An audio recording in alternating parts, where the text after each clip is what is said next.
Hey guys, how you doing? It's Kerry Sullivan coming at you this week with this week's triathlon tip, and I got a question from Nick. And Nick wanted to know, in running, when is the best time to do hill intervals? And it's a good question. So I'm gonna give you a few different answers because it all kind of depends.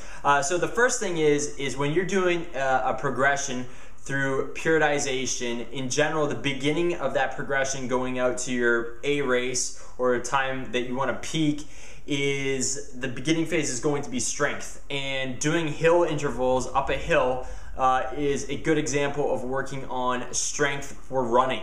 And in the beginning, you want to start off with shorter intervals, so it could be a pretty steep hill and you're doing 100 yards, for example, and then you can build that distance up.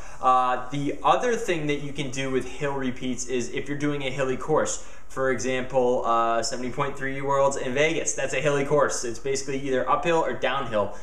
So as you get closer to the race, basically in periodization, the main philosophy for periodization is you go from unspecific kind of fitness to specific fitness. So going up to that race, you want to be doing hill intervals that are going to be mimicking doing hills, the hills that you're going to be running on. So if the hills are roughly a mile long, find hills where you're going to be simulating that the best you can. Or the best thing for really simulating things is going to the race course if you can and practicing on there. So that's what I have to say on that.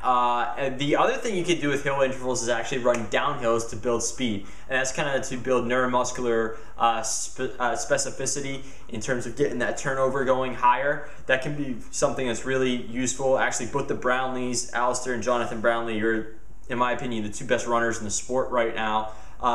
They both grew up doing a lot of that downhill running, which can help, and that's why they have very good turnover and are very fast. But you can do that also when you get closer to a race, again, working on that kind of specific speed, or you can kind of do that throughout the year to kind of just keep fresh and make sure your turnover is nice and high. So that is, in short, when you want to do hill intervals. And if you got any other questions, put them down in the box below. Feel free to ask them, and maybe next week I will answer your question.